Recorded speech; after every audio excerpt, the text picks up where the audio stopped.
scheduled this for sometime in February, and unfortunately some snowstorm got in our way. But we do appreciate you coming out tonight, and we hope that we're able to give you some answers to any questions that you may have regarding the bridge construction and detoured roads, enforcement of traffic regulations. Before we get started, I just want to introduce you to everyone that's here. We will have a question and answer session, and we are recording this to post on the Township's cable channel and to place on YouTube. So when you have a question, if you just raise your hand, we'll walk around with a microphone for you so that we can make sure that it's on the audio too, because anybody that couldn't come tonight, we want to make sure that they hear and have an opportunity to get the information, okay? My name is Kevin McCluskey. I'm the commissioner in the 3rd Ward. To my left is Commissioner Andy Lewis. He is the commissioner in the 5th Ward. Going down is Commissioner Dan Siegel. He's the commissioner in the 4th Ward.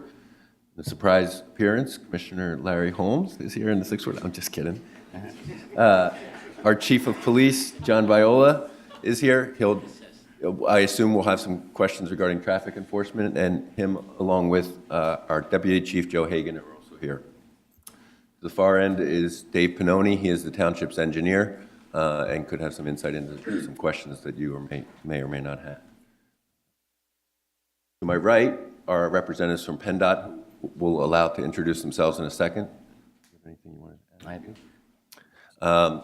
So seated directly to my right is Eugene Blum. He's the assistant to the district executive and is helped running the project with the Ardmore Bridge construction. Thank you very much, Kevin. And on behalf of Penndot, we are happy to be here tonight to present information on this very important transportation improvement project and to answer questions that you may have.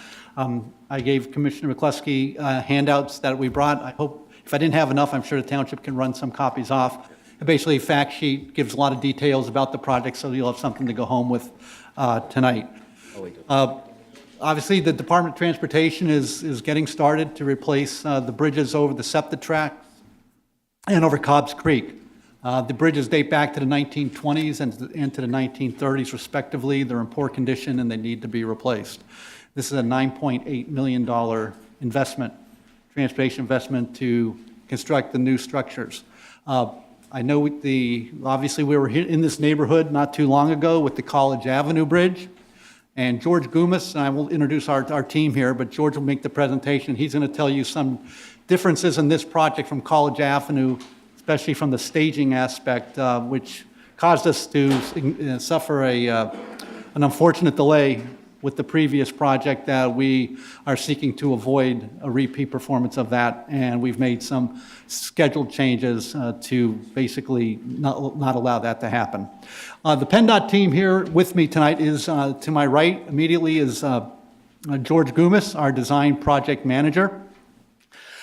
To George's right is Steve Laws, our senior assistant construction engineer. Steve oversees all Penndot construction in Chester and Delaware counties. Our senior civil engineer supervisor in our traffic unit, Paul Lutz.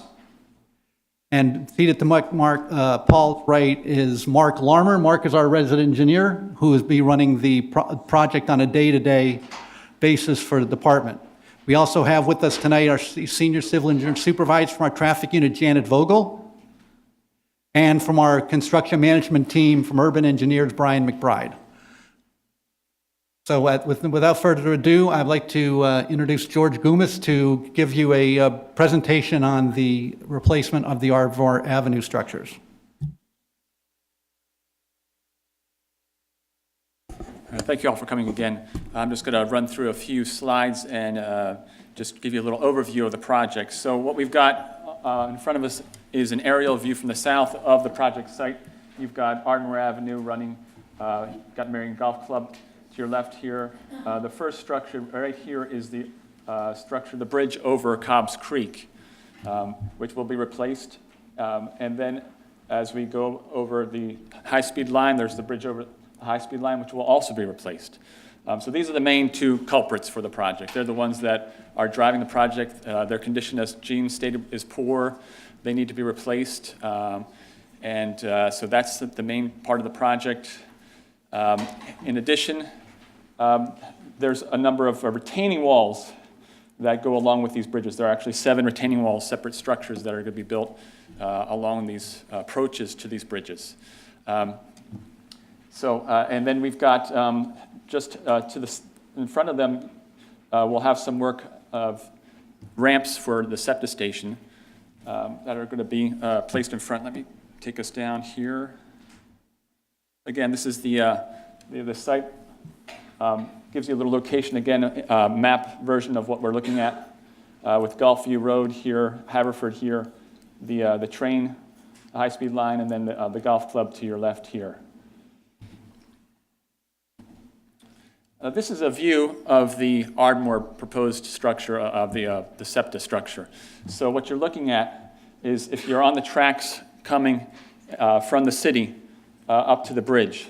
So you've got the bridge over SEPTA. That's the proposed structure here.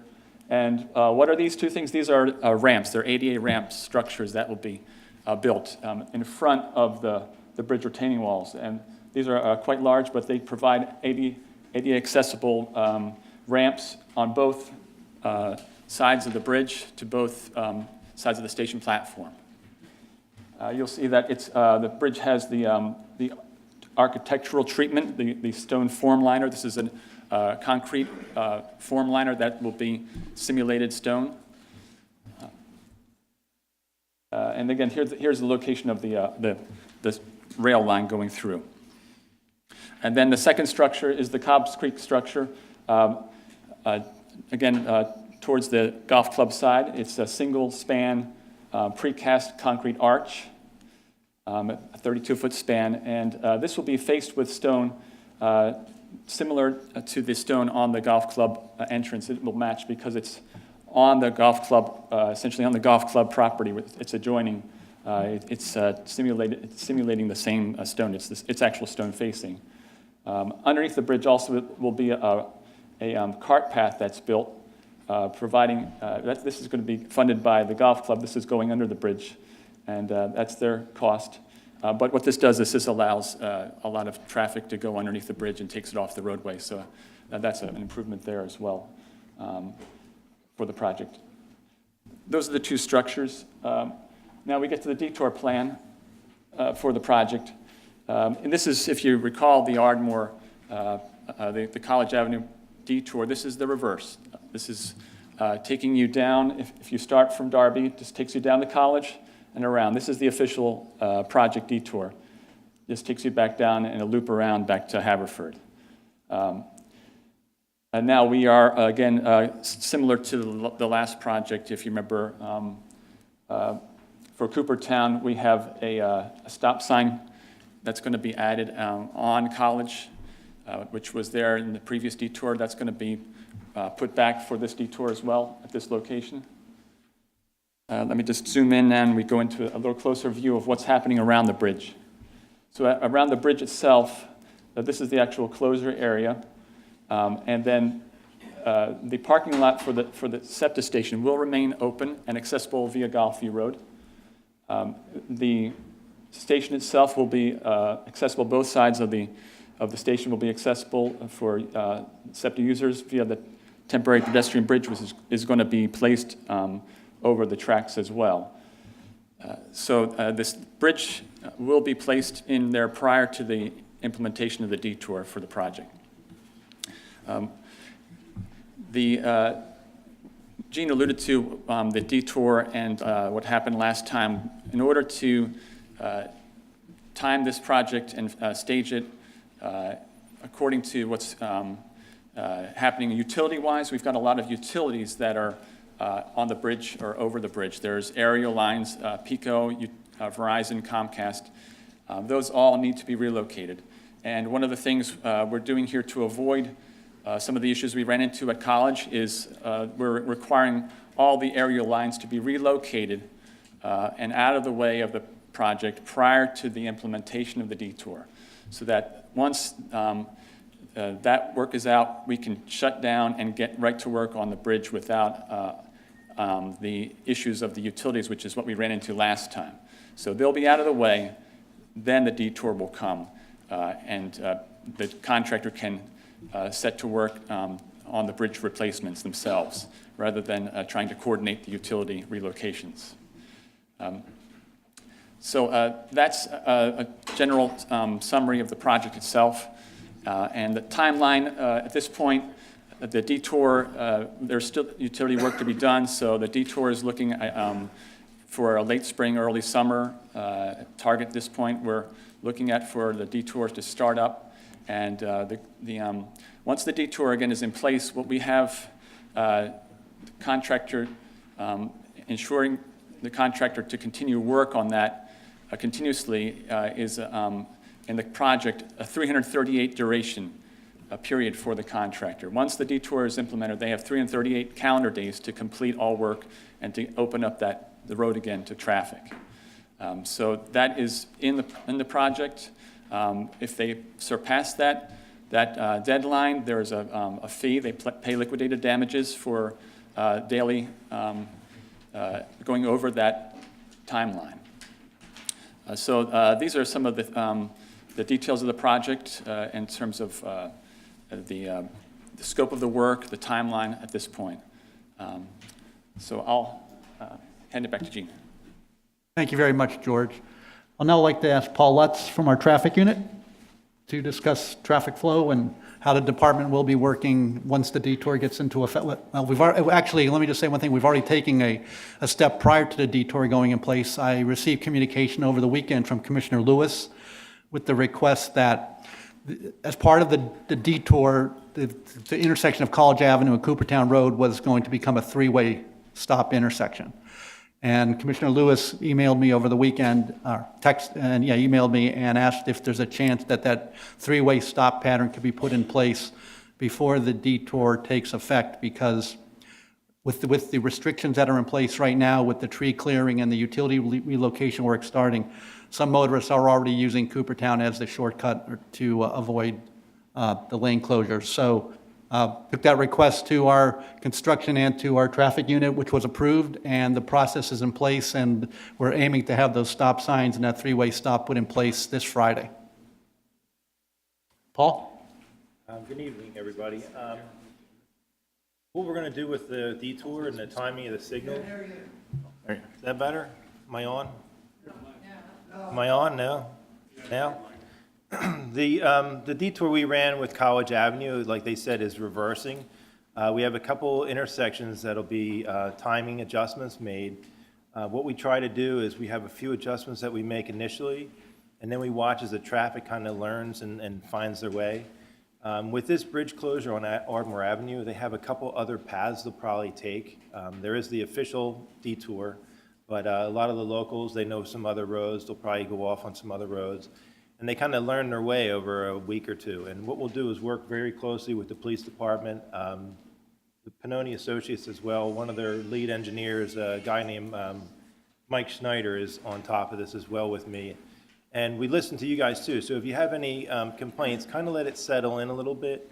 And then if you can, reach out to the police department and Penndot and let us know some of the locations. If you give us direction, time of day, and some of the backups that you're seeing, we can kind of focus on those, and then we'll make the adjustments to help out. But the last detour that we ran when we had College Avenue, it worked pretty well. Working with the Haverford Police Department, we were able to make some adjustments, and I think we made 2 or 3 adjustments, and that was it, and then just let it run. So if there's specific questions concerning the timing adjustments or any signalized location out there in the detour, I mean, we can take them now. We want to take some questions right now?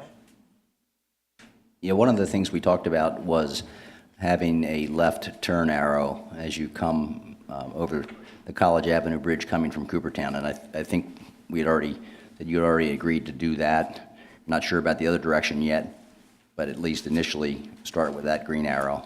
Yes, the intersection that we improved there at College Avenue, because of the close location with the bridge, we added the left turn lanes on the College Avenue. There is no left turn phase for College Avenue, but under the detour, we're going to put this in. And what we decided, it was fairly close to meeting warrants. We're going to actually keep it in the one direction coming over the bridge.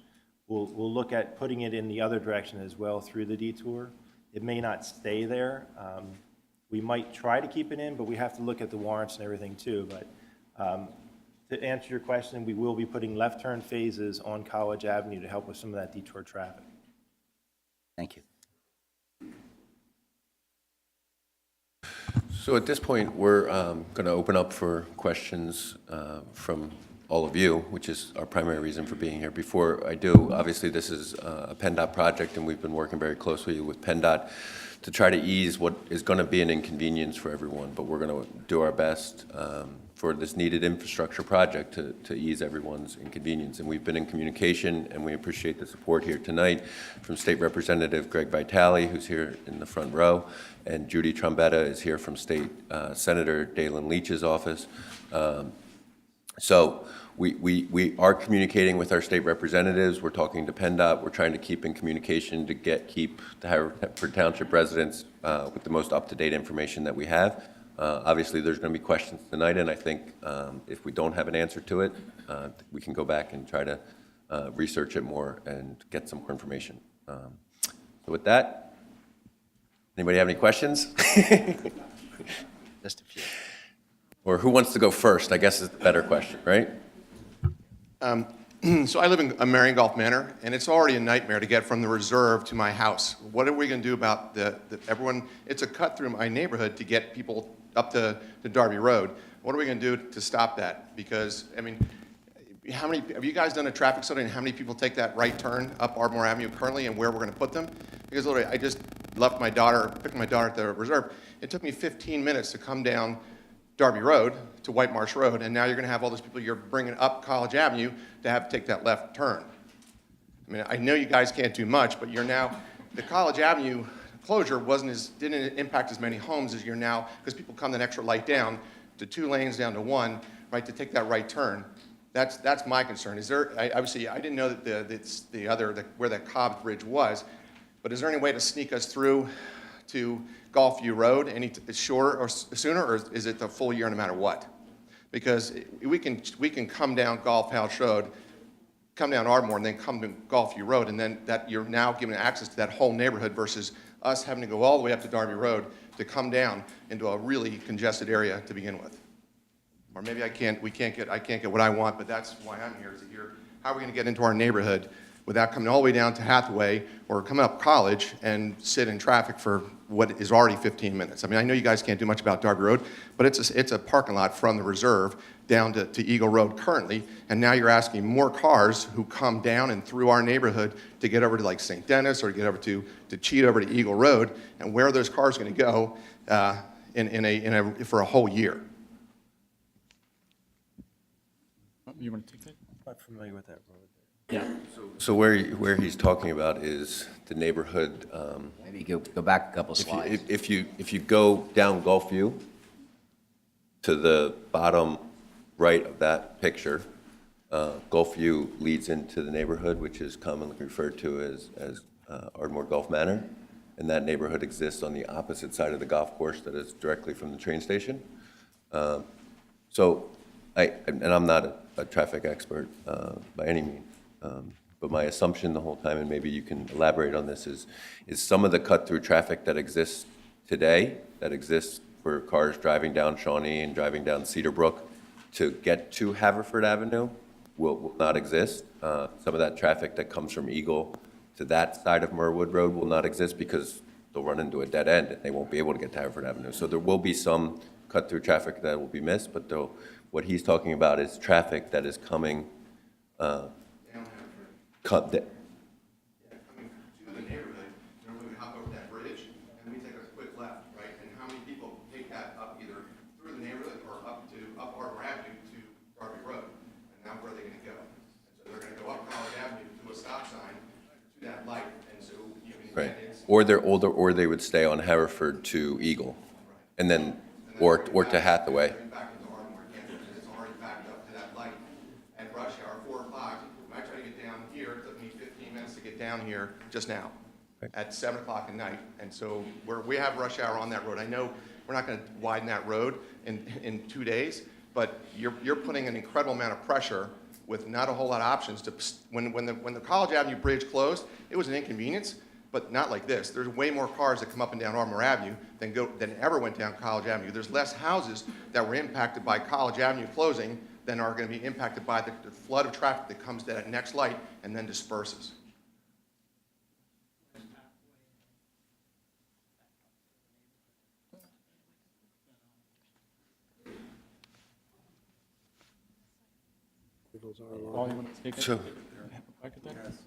So I think what he's asking, and I don't know if it could be looked at, is if at any point during the construction, if you go back to the initial stream, if the cutoff area could be reduced in one way or the other to allow a car that comes down Ardmore to then make the right on the Gulffield. But I will say that if that happens, it would be, I mean, the logic of that is that it would work for the residents in Marion Gulf Manor, but there would also be individuals who would seek to use that for cut-through. I'm fine with that because it's going to take the pressure off those intersections. I have a Vespa, so I can get through the neighborhoods if I have to, but you sit for 20 minutes from the reserve down right now.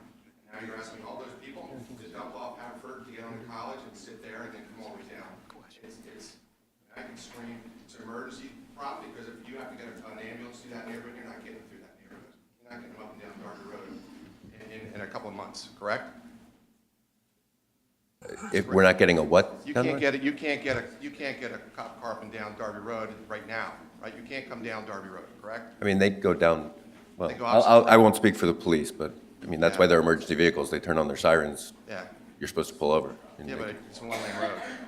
I- It's a one-lane road. Maybe, As far as the construction, they need to be both done at the same time because there's significant road work that's getting done between the bridges as well. It's, so having one done and then opening up is really not feasible. There's a lot of road changes to the elevation of the road there as well in the intersection at Gulfview. So right now, it's set to be under full detour for the duration. maybe before we answer some additional questions, Chief, if you could just discuss some of the plans that you have in terms of enforcement for traffic concerns, because obviously we've all heard it from residents, and there's going to be an obvious traffic concern. To answer your question first about the emergency vehicles getting through, we'll manage. We have lights and sirens. We go around the traffic. We won't stop us from getting through even when there is traffic delays. We understand the pain you're going to suffer through this, and we will take every measure we can to have officers in that neighborhood. And like Paul had said, I think somebody up here said, once that detour goes into effect, after the first week or 10 days, things tend to settle down. So that initial week or so till people figure out where they have to go and how to get around easier, things will straighten out a little bit. Traffic will be heavier on the back streets. We can't stop and say only residents on these streets. It's impossible. We'll monitor stop signs, speed, and do traffic counts as it moves forward. If there's an issue in one particular neighborhood, we'll address that as quickly as we can. Like Paul had said, we'll go back and forth. If there's issues with traffic lights, we'll tweak those. But let's face it, when you have a detour like that, it causes a lot of traffic delays. There's no way around it. Its job's got to be done. We know that. We'll just try to make it easier for the residents the best that we can. But we'll have a heavy police presence, especially in the first week and 10 days. And then once it settles down a little bit, we'll see where our trouble parts are. That we'll pay particular attention to that area there. So Chief, There was plenty of police presence up there. I have the statistics to say that. There certainly was. You may not have seen it, but we were there. so Chief, I think the difference is this time it's Ardmore Avenue. People come from Bryn Mawr, come from downtown Ardmore, up Ardmore Avenue to go to Blue Ridge, right? It's a different road than College Avenue. No, I agree, yes. That's Right. my bigger point, is that where all those people are going to go, and you're saying they're going to find somewhere else to go, but they're going to spill out into, they're going to try to come up Pathway, they're going to go to college, Yes. and it's not 5 or 10 cars like it was College Avenue. You're correct. I agree with you 100%. That's my big point. I hope Yes. there's other people in this room, is that I don't know what you guys, this detour around is not the same as it was for the 2 years of the other bridge. That's my point. It's a year of really bad stuff, and I'd love to hear what the plan is to try and alleviate, whether that's cops, holding the lights and trying to change like they do at the Villanova games. But I don't know if we have that capability, but someone's got to sit there, because hasn't even happened yet, and it takes you 15, 20 minutes to get from the reserve to Darby Road, to Eagle Road. That's today, before we start shutting roads in. Fair enough.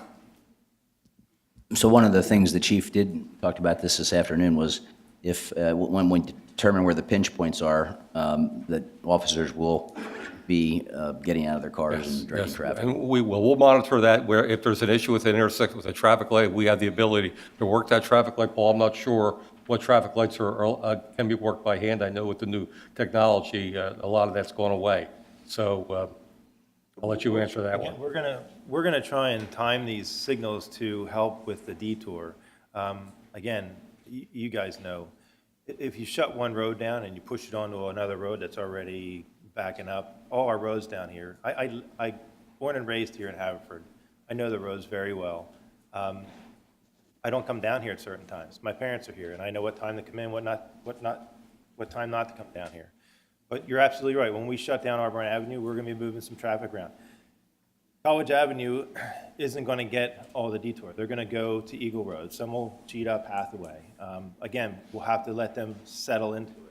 Some people will commute earlier. They'll get out earlier. They'll leave half an hour earlier. They're going to realize if they don't, they're going to be late for wherever they're going. So again, the traffic will settle down, and we'll adjust the times as best we can to move that traffic through. Yeah, I have two questions. One is concerning the liquidated damages. I know you're going to penalize them for being late. Will there be incentive for them finishing early? No, there's no incentive for early, just No? No. Okay. The other question is, you said eventually they're going to find routes through the neighborhoods and all that kind of stuff after the first week. There's a major, and everybody knows it's going to be a major, even today and every day, major chicken game under the P&W at Ardmore Junction. It's a one-lane bridge, and people are going to try to find a way to get over or under the train tracks. Now, is the police ready for the chicken game that always goes under the one-lane bridge at the junction? And has the use of the bus route for any kind of getting under the bridge been considered whatsoever?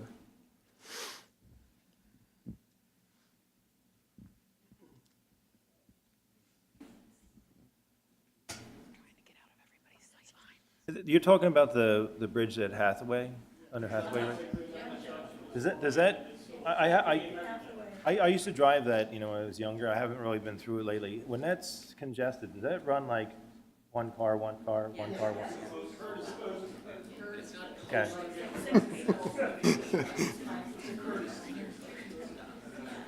So just to answer your question, though, Mr. Gregory, I've spoken with the police, and we know the area from Ardmore Junction to Hathaway and Merwood, up to Eagle and Merwood. That is going to be an area that there's going to be cut-through traffic, and that it will be an area that will get immediate attention as soon as the detour is in place, and we'll have a show of force from the police for the first 2 weeks at a minimum, and then follow up ever since, because there's no doubt that will be an area that receives more traffic than it already does.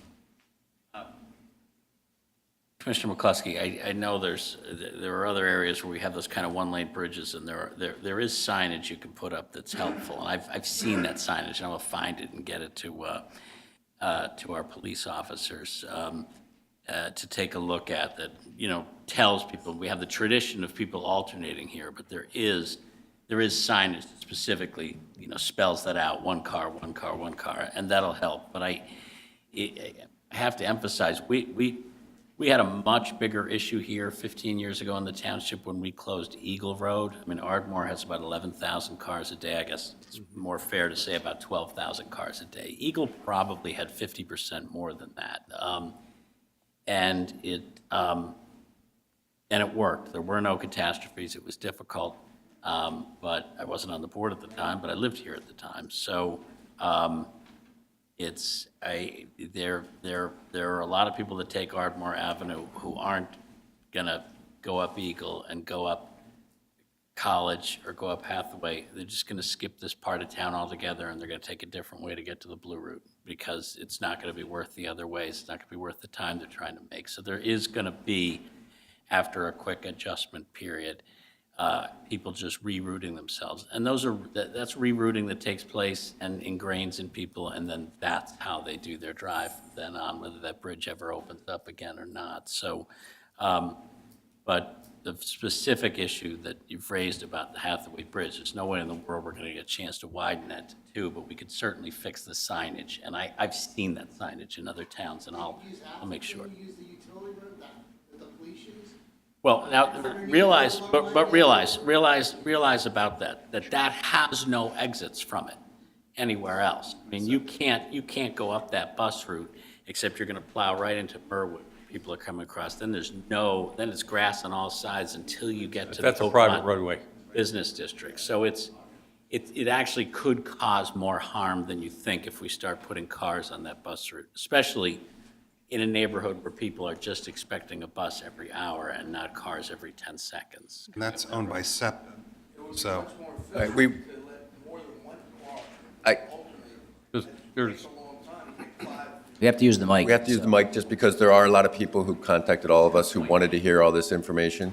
And So- again, there are numerous, we can try a number of remedies for that one-lane road under Hathaway, and that's, that, we're gonna examine those, and whether it's signage, whether maybe it has a one-way or a two-way light, I mean, we'll look into that. But again, the nature of that one-way, of that one lane, is going to make that a lousy alternative in the detour, and that's quickly going to become not a good alternative for people trying to do better than they would have done if Ardmore Ave were still open. So I don't mean to go back to economic market forces here, but those kinds of things will change people's behaviors as they find the better place to go and look to get to where they're going.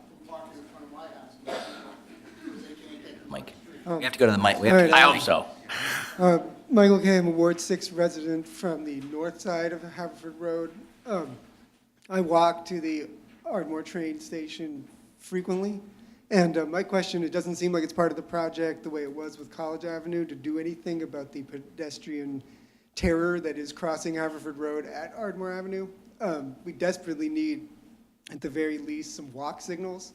It's really harrowing to cross the street there. I do it just about every day.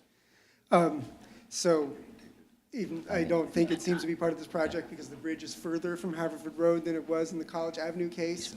But it would be a really beneficial thing to at least put in some walk signals so that cars that are making a right or that are turning there can actually, have some sense of where the pedestrians are. My other question has to do with there was a lot of drainage work that was done at the Ardmore Avenue train station a few years ago. It's created a little wetland. There's red-winged blackbirds there. I don't know if anything's going to happen to that, but it would be nice if that was able to remain without getting damaged. Does anybody want to talk about the intersection? We did talk with the commissioners in Haverford Township for upgrading the signal there at Haverford Road and Ardmore. We can't do it under this bridge project just because of the way the bridge was scoped and because of the distance away from it. The reason College Avenue was upgraded was because the bridge was right there and we had installed the left turn lanes on College Avenue and then upgraded the signal while we were there. We're asking Haverford Township to go after what's called a Green Light Go funding program. We've worked with them in the past. They actually have, I believe, one undergoing right now for some signal upgrade as well. So it's definitely a viable approach. That way we can focus on that intersection and improve it completely, not just Band-Aid something out there. Because when we start to touch things, it starts to get into ADA, and it opens up a whole can of worms. And we wouldn't be able to do anything under this project to really do something the way we want to.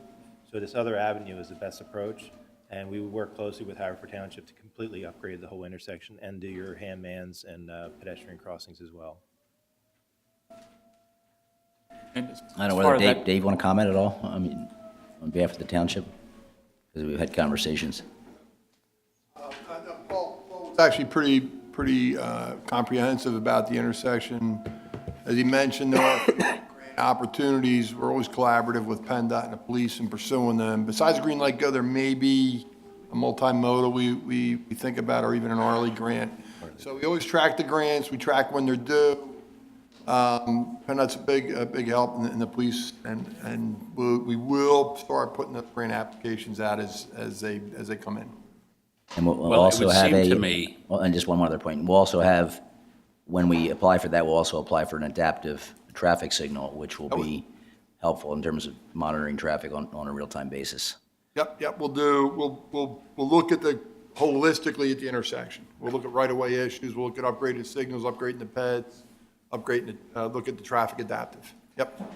Well, assuming it doesn't take 12 months to do crosswalks, it seems to me that now, with cutting off the traffic to Ardmore Avenue, may be the time for us to be investigating and trying to get this done before this road reopens.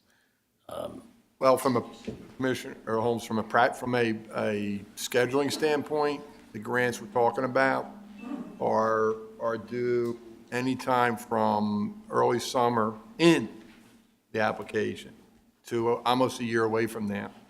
They go into the state, they get processed, they get looked at. So, to be honest with you, this bridge will probably be done before we even hear if we got the grant applications, or if we were successful.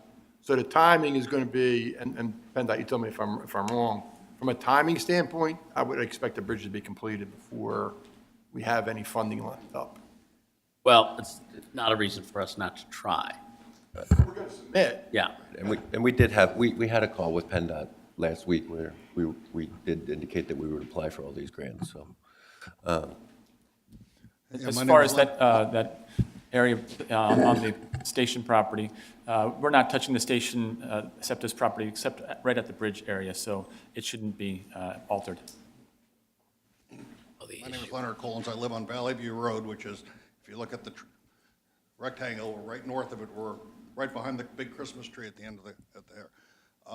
My concern is all the traffic coming down Ardmore Avenue, and there's going to be a lot, and it's going to have to go left or right. I don't really care about the people going left. They'll take care of themselves.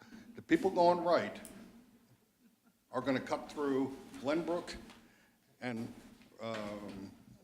Overhill, and it's going to turn into the Indy 500. We have lots of people who park their cars on the street. It's going to be the summer, so all the kids are going to be running around the neighborhood, and we're going to have people, and I've seen it before, running through our neighborhood going 40 and 50 miles an hour. Is there any plan? Can we put speed bumps in or something to slow them down, because they're going to cut through, because there's no reason not to. There's nothing that says, don't go this way. It's just. So I talked to the chief about that this afternoon, and there are some mitigation measures that we can take, and I've seen them actually near Penndot headquarters. They're actually prefabbed plastic speed humps, and I've talked to the chief about that. It's something we can acquire and use on a temporary basis selectively. We don't want to put them everywhere, obviously, but where there's major cut-through problems, I think a temporary speed hump. What do you think, Chief? And Dave's familiar with those as well, right, Dave? We've talked Dave, about it. why don't you address it as the township engineer as far as the speed bumps and we have certain criteria, but under this circumstance, maybe we can alleviate that. So you and I will talk Sure. about that. Well, Go ahead. speed, everybody, sometimes people get their terms mixed up. Speed bumps are what you could see in a parking lot at Manoa Shopping Center. Speed humps are the tabled Island Avenue. speed humps that rise up, they're tabled, and then they drop, they're on steel road. So we have what we call a traffic calming ordinance that sets up criteria to regarding issues such as drainage and driveways and volume of traffic. I would think under a situation like this, we would probably maybe expedite some of those criteria for the speed humps to look at the cut-through traffic. But the important thing is we have to look at drainage, because we won't make anything worse. Got to look at people's driveways, because they can't go in front of people's driveways. So there's a good places for speed humps. I happen to be a fan of them, but each one will have to be looked at individually. And What we can do temporary. portable ones. Portable ones, right? Yep. Yeah, I think that's what we'd have to use in this case. I would think so too, because they probably wouldn't be long-term. They'd come Yeah. down after the detour. Right. Good evening.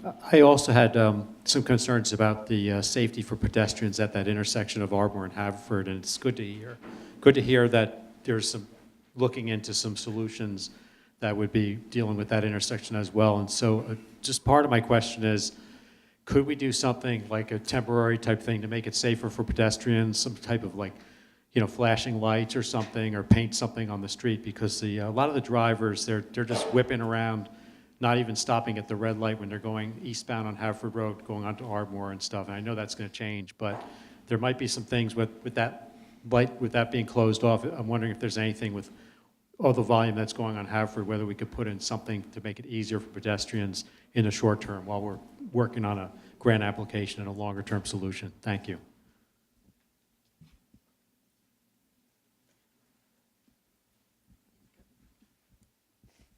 Hi.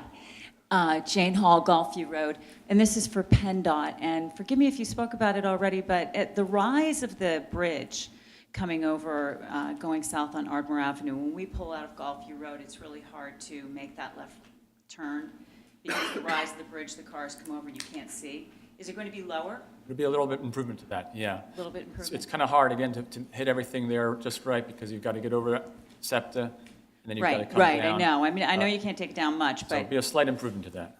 And the tunnel for the golf course is underground, is that my understanding? Well, it's the actual bridge for the creek. It's the bridge for the creek, but so the golfers will be going underground?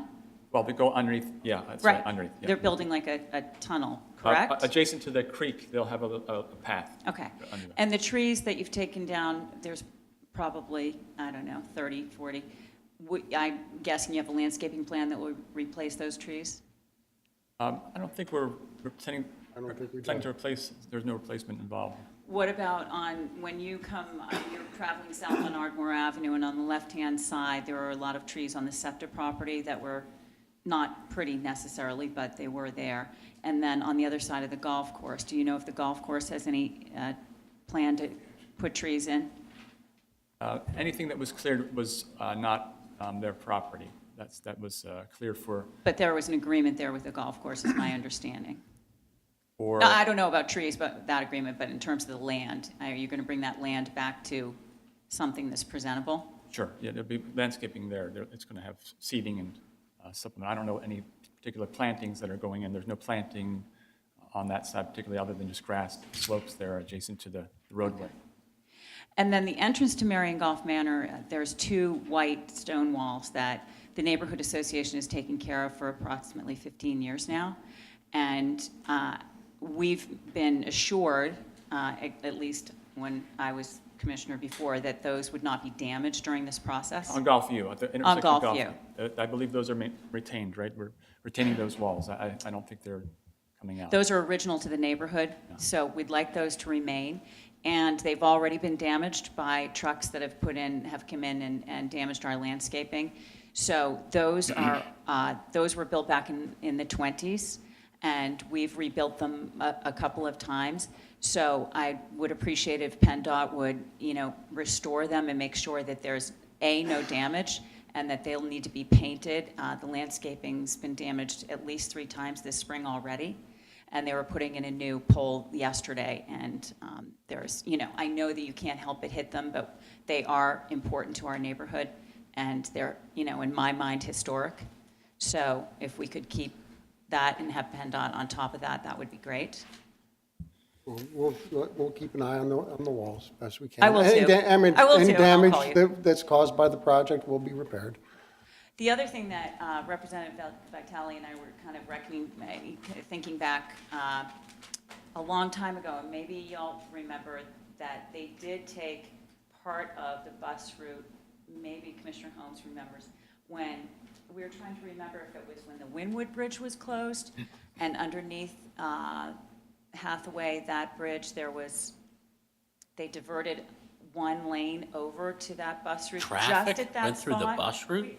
Right, because there's an issue of, they first had to sort of restore there's a sort of a little bridge, a Jane, you wanna little give it to- bridge on the bus route that restored that. The mic. And then it was utilized in some way. Give him the mic. Oh, sorry. Yeah, we're trying to figure, I do have a specific recollection years ago of that being utilized in some way, but I just can't quite remember what project and whether it was one way or two ways, but it goes back a long way, but I do have that recollection. Not saying it's a good or bad Yeah, idea, mean, I just think it was employed at one point. Just to stick up, though, for the people in the third ward, I don't know if we want to be diverting more traffic down that area. And in addition to what multiple people have already called me about and said, in terms of the cut-through traffic in spring and summer and children out, there are a number of children that use that bus route, and that's a place where parents can go where they know it's either going to be a bus or a police or an ambulance coming through, and that's it. So, I mean, I certainly understand that that's a road that is utilized, but it's not a state road, it's a Septa property, and it's one that I think the neighbors would prefer we not divert traffic into Ardmore Golf Manor or Merwood Park. So, Can I go I back- just don't want to get confused on the video. Can I go back to, Right. just want to go back to the question you raised about landscaping. I was surprised about the number of trees that were moved. So is the plan to grind those stumps down or take those stumps out so we have an opportunity, either the state does some landscaping in the future or the township may do some, I don't know, but obviously you don't want, there's probably 30 trees that were taken down. It looks like a Those lumber. trees were mostly in the right-of-way that were taken out. Yeah. And they're going to be in the areas of excavation, so that's all going to be, most of that is going to be dug out. So all those stumps will be, Those stumps will be removed. All come out, We've so we'll have an left the opportunity. stumps to avoid the erosion problem by taking them out at this point. So, the stumps will remain until the. Okay.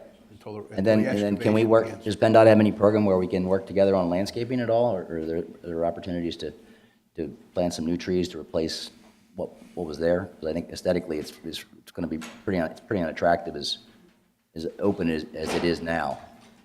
Well, they were moved for the utilities Right. primarily, right? So you don't want to be putting things that are going to interfere eventually with the utilities again. So it was primarily cleared for the utility relocations. Why wasn't it a problem for them before then, having the trees there?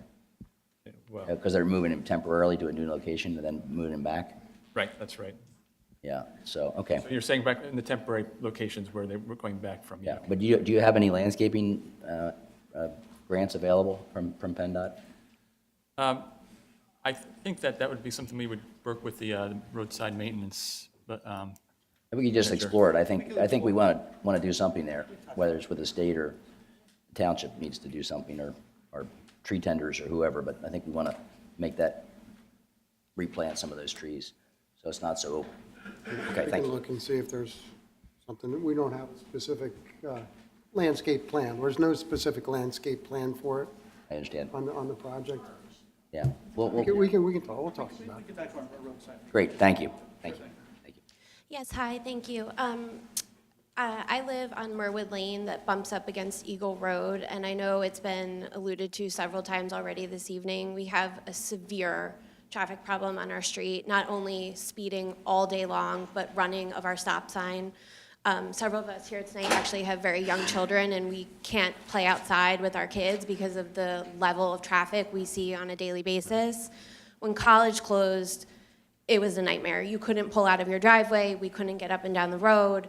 Understanding that Ardmore is closing and Merwood does merge with Gulfview, all of the detours you're referring to are our street. So I'd like to understand exactly what's being done to make sure that we are not seeing this congestion, and to understand what's being done to monitor the speeding and the stopping so that our kids can play outside, basically.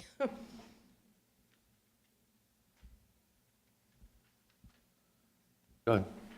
Like I said, this is going to be a problem. We know it's going to be a problem. There's no getting around it. And Hathaway Lane does take a considerable amount of traffic on a regular basis. I agree with you there. We'll do our level best to have officers at the stop sign during peak times and even off times. So what we normally do in situations like this, in fact, all over the township, we call it selective enforcement. We'll target an area for a particular time, do traffic enforcement. People have a tendency to pay more attention to the stop signs and or speeding. They'll move to a different area. There's only so many officers I have on the street at one time. So we do our best, but obviously during when this is going on, we'll have additional officers in that whole general area, trying our best to. Hold on a second. I can't hear you, so. Sorry. I was wondering if we could consider potentially an immediate solution of the humps, knowing that your officers can't be there all the time. We're just very concerned that a child is going to get hit. I have a slow children sign at play, and it gets hit every day. They don't stop. So, what can we do as a short-term solution to make sure that there's not a tragedy? So you understand about the humps, and I think the township engineer will agree with me. They're not the cure-all. Whoever house that hump is in front of is going to be screaming within 2 weeks to get it out of there because their house is going to shake. Cars and trucks going over those. They do cause considerable noise. They do their job, but they do cause other problems. So it's just, and I don't know, we can start putting one on every street. But if we use those plastic tables, they're more like speed tables. Yeah, they're more gradual, so they won't be, I don't think you're going to have the same effect as a speed. We've had to take them out, we've had temporary ones, and we have to take them out. But just so you understand, if we do put them in, there are drawbacks to them because of complaints with them, but they do their job. But Dave, you have to help me here. We just can't put them in every street. So we have to take into consideration what the impact is and what the ordinance allows, and we'll do our best, to circumvent some of that details that we go through to help with that. But there's got to be some consensus with the commissioners how you want to do it. And just so you know, that area, Hathaway and Merwood, we have done traffic studies in the last few months to count cars, and then we'll do it again once this detour is in place, so we can assess it by the numbers. We talked about as soon as the detour is in place. I know we've had on Merwood, we've had both the blinking stop sign at that corner with Cherry. That'll go back as soon as the detours are in place.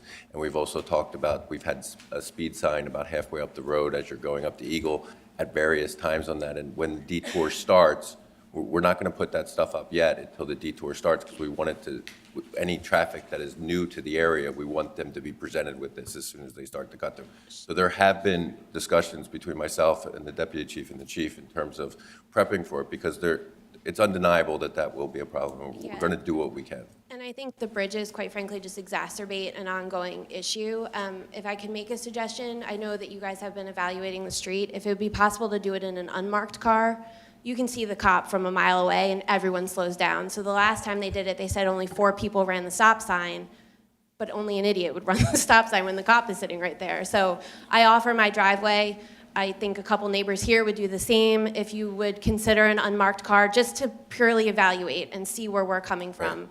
Just so you know, we have done traffic studies up there very recently in anticipation of this closure, and we want to do another traffic study once the detour goes in place. So the average total for an 11-day study is about 2,500 cars a day, and the average speed in the 85th percentile is 28 miles an hour on your street. So when we put boxes up on the poles, it's a radar box. We don't sit there, it's counted with radar, and it goes into a calculation on the computer. So when we do these, they are accurate.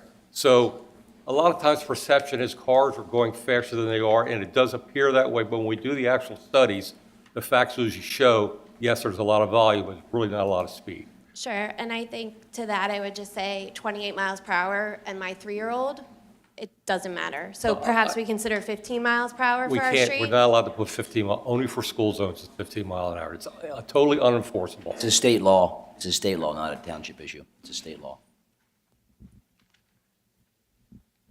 So in reference to the Hathaway underpass, there was a successful project, I believe it was East Norriton Township. A few years ago, they had a temporary one-lane bridge during some highway construction where they set up a temporary traffic light that allowed maybe a half a dozen cars in each direction. So, and that increases efficiency quite a bit over having alternating cars. I'm wondering if you would consider a temporary traffic light to regulate the traffic in that one-lane underpass?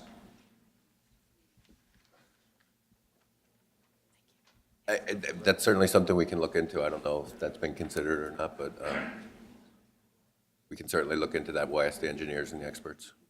One thing you want to keep in mind too is that you don't want to make that path a better path, because then you'll have more traffic going up through that path. Yeah, I mean, I just want to be careful about. I'm And that's why I said before, when we turn these detours in, We really want to let the traffic settle out. I really want the traffic to get backed up. I really want the traffic to be delayed, because as people are mentioning, that'll get rid of a lot of this traffic that's coming through. They'll avoid this area because it'll be bad. And once that settles down, then we really try to make the improvements to the detour route and then to Eagle Road. But like Hathaway, we've considered that, but I really don't want to make that path better for people. However, it doesn't mean we don't make it safer in the No, Larry, we don't want to make it better. looking at.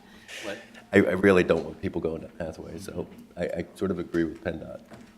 Okay, look, this is what we have to understand. People are going on Hathaway no matter what. So at a time when we know Hathaway is going to get increased traffic, we need to look at it, and we need to see whether signage is enough or temporary lights is enough. Whatever we do to address the issues that are there, nothing will make Hathaway more attractive as a cut-through for people trying to get somewhere faster. So it is not going to work counter to what we're trying to do here. And it should be very clear to everybody in the audience, while we might be arguing these kind of nuanced points up here, nobody here wants to avoid a safety or calming device because we're concerned it will make something more attractive. Nobody wants to send more people up Hathaway. I just don't want it to be any more dangerous.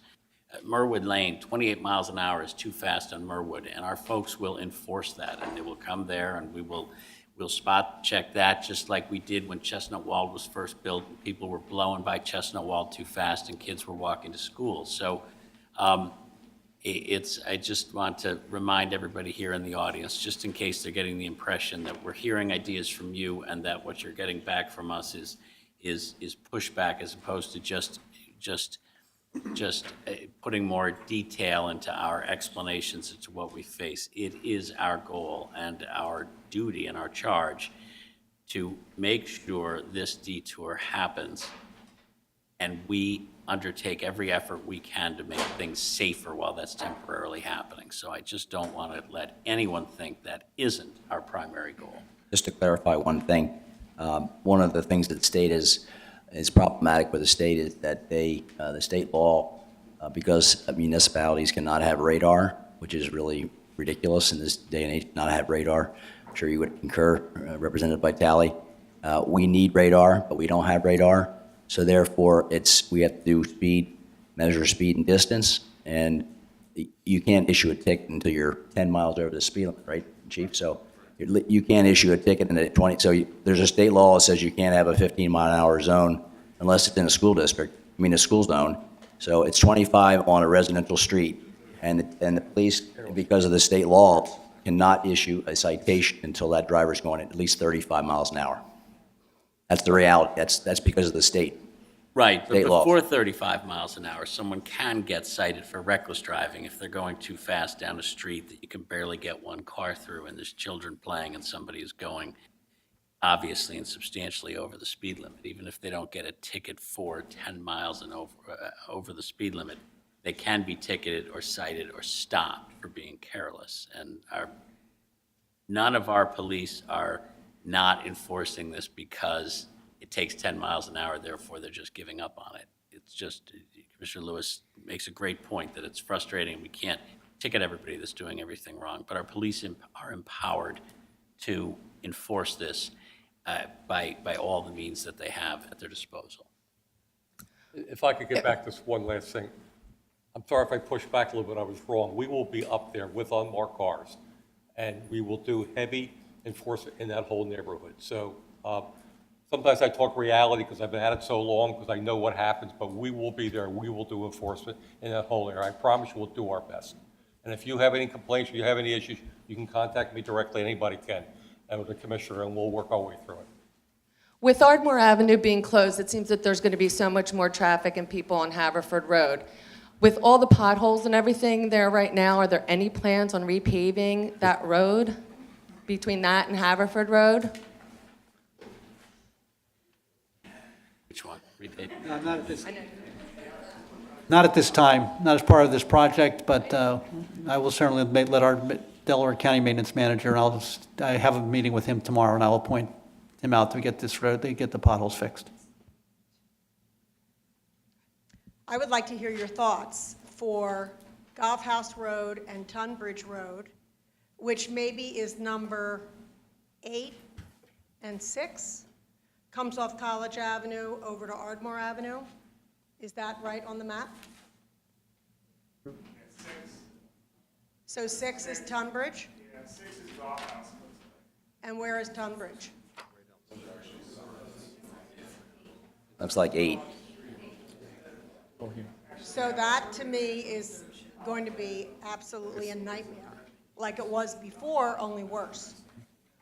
I'd like to hear your thoughts on how you will be protecting us, either speed bumps, speed humps, barricades, residents only. I'm sure you have good thoughts on this.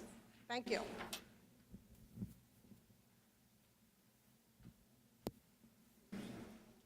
I don't know, Chief, you want to?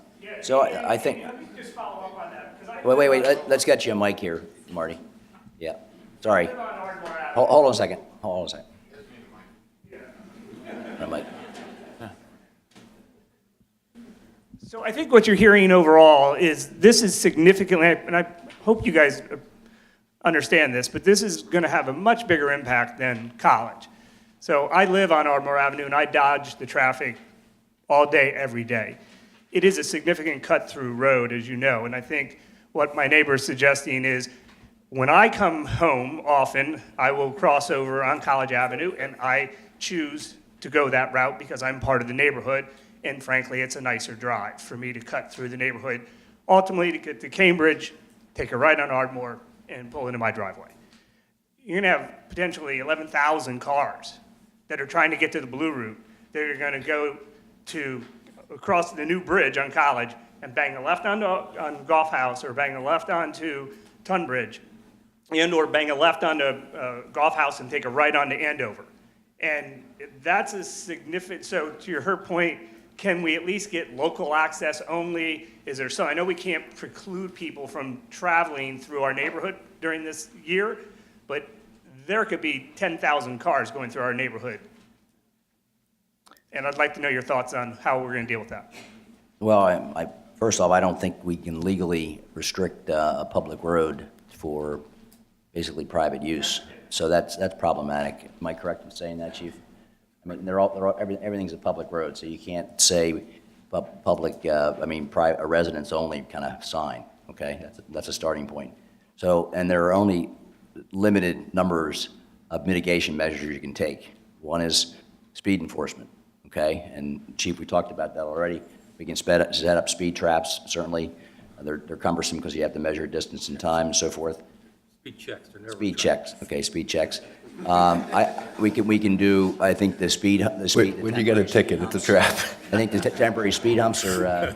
Speed entrapments is what they call them, actually, yeah. Yes, I think unconstitutional police thuggery, I think is what they call it. So, I'm going to let Dave actually answer because he knows a lot more about traffic and mitigation measures than I do, but I think it's a combination of speed enforcement, stop sign enforcement, and it's also speed tables. I mean, I don't know whether there are any other options to consider. They're the classic options. I mean, the other options are creating one-way grids. One-way grids for these neighborhoods would most likely make, we will look at that type of an option, but you're really talking about impacting streets and people's quality of life in a rough way with one-way grids. We've done that in other parts of the township. Preliminary look in this area, I don't think that's it, but the classics are exactly that. Enforcement, traffic calming through the speed humps, through the tables. Again, we got to take drainage into consideration, got to take people's driveways and private property into consideration. So they're all the things we'll look at when the traffic finds its way after the detour's been in place for a little while. Also, I wish there were more options, but there really aren't. But there's another option. There's this.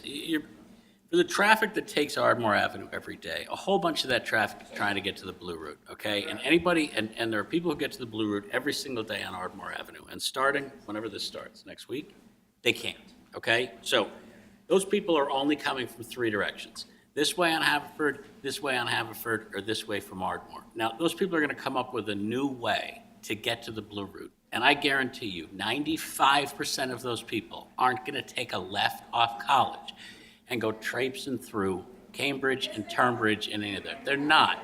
They're going to go on to Darby, and they're either going to go Marple and make their way that way to Route 1, or they're going to continue on Darby to Ardmore, and they're going to go on Ardmore. But you're not going to get 11,000.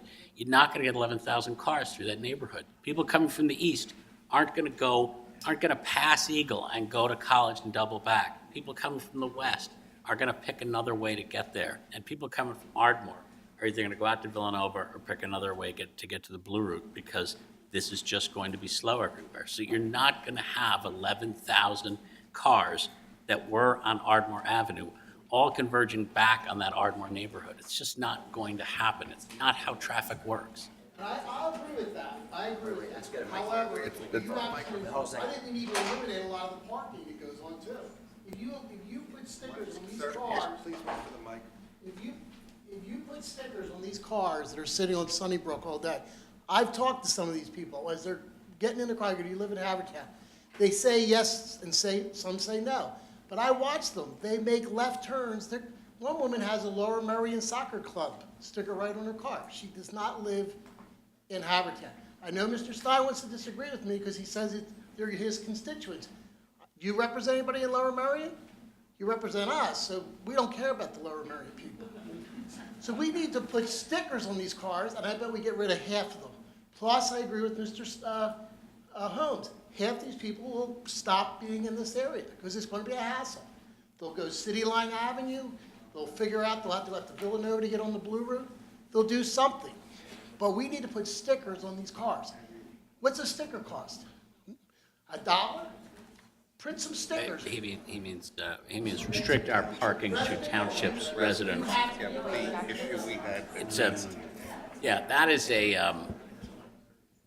that's a whole different issue other than what's going on right now, which would be a great public hearing. This is exacerbating it. Already untenable. Right. Our street is. Right, yeah, and again, no, trust me, I know Sunnybrook, I know Pine Valley, and I know the issues. We have parking, we have some restricted parking there. That parking, that's creating a whole different set of problems from both sides that should be the subject of its own meeting. And for purposes of this construction and detour right now, that problem of parking on Sunnybrook isn't going to get worse. The people that use that are going to use that. The traffic may be, but I don't want to add to the problems everyone's talking to tonight if we add parking, because that's a whole nother public meeting that we ought to have, and I'm for having. Has there been any thought in opening up Haverford Road just during the construction period in both directions, 2 lanes in each direction? Has any consideration been made or thought? I could talk about that. Just to relieve No, congestion. Haverford. I'm totally above my pay grade. I don't know when they did it. Or is it not 2 lanes? 10 years ago? Are you referring to the area on you're talking about on Haverford Road between Hathaway and Ardmore? No, Ardmore and College. That would be a question. That would be a question for Penndot.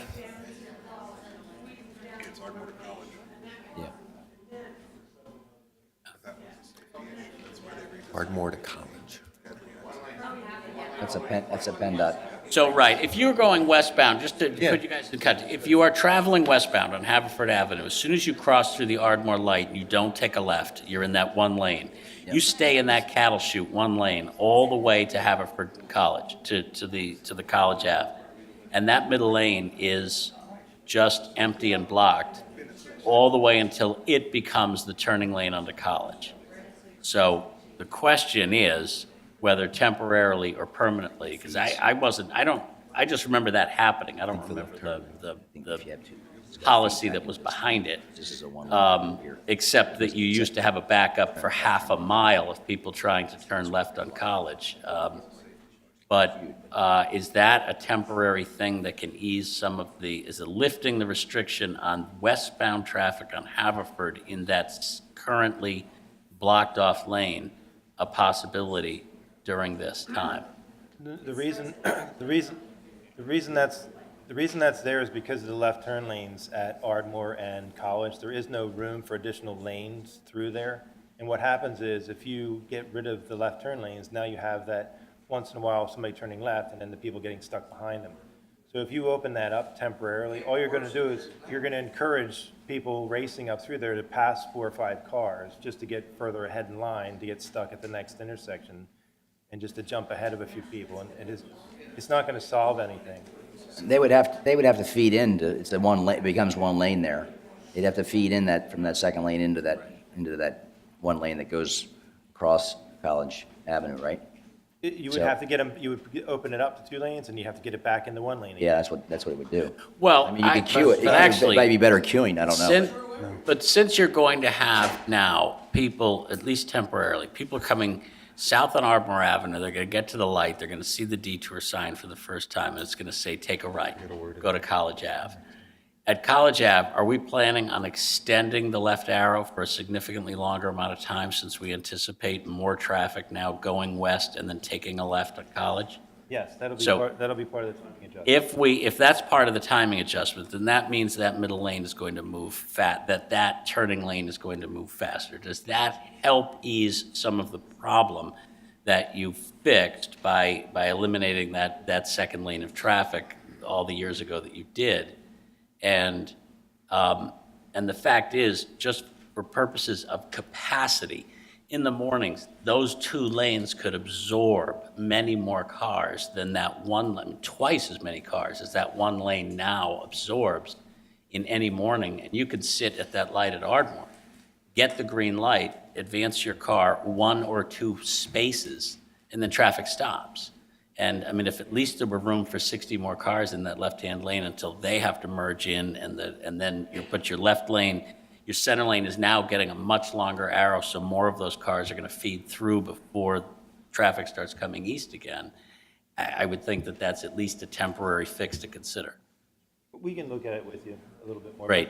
People will be in that lane, they'll stack in the left turn lane. I know, but it won't stack as long because we're going to significantly lengthen the green arrow.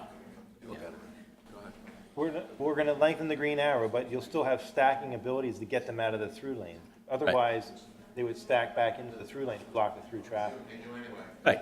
You could do that a couple hundred yards back. I'm just saying, it does increase. Right now, there are what would be, I don't know, because I don't know exactly the number, but 40 or 50 cars can be in that second lane, just easing the traffic buildup that happens at that intersection. Yep.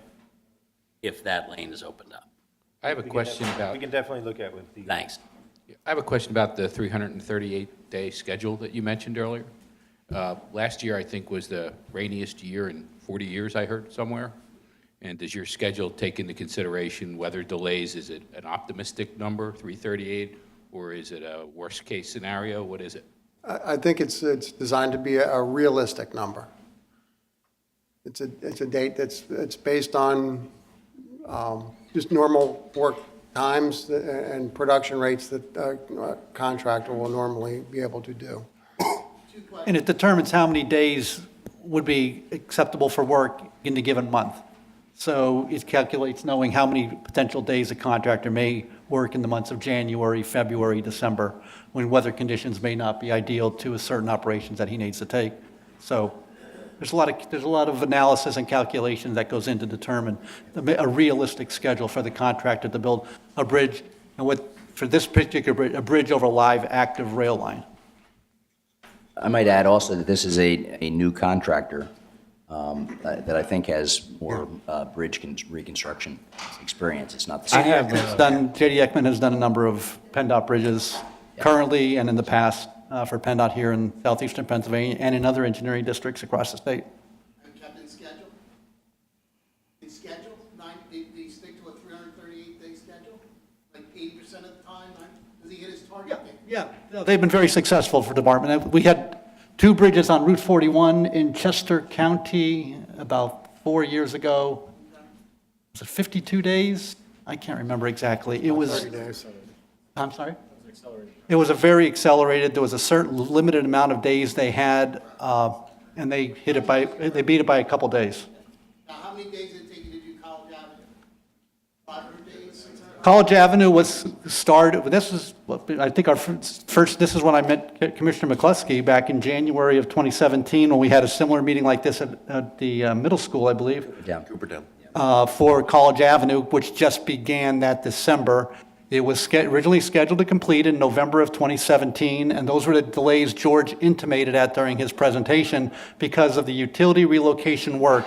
What is different with this project is we are not closing the bridge until all the utility work is done. That wasn't the case. How long, how many days did it take to build that bridge? That bridge opened last June. So instead of being in November, it was in June. I don't know the number of days, sir. I'm just curious, because I want to mark my calendar, see you guys at 3:38, or did you get closer to 3:38 or the number of that? All right. Excuse me. I have a question about Haverford and Eagle. The reality is Haverford's already backed up before this closure because there's no turn on red and there's no left turn signal on Haverford to get onto Eagle and Wynwood. So what's the plan for that?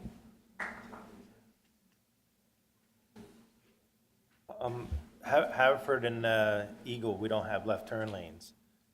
We would have to do almost the same thing. That's why the lane patterns were adjusted down at College and at Ardmore, because there's no room to expand to put the left turn lanes.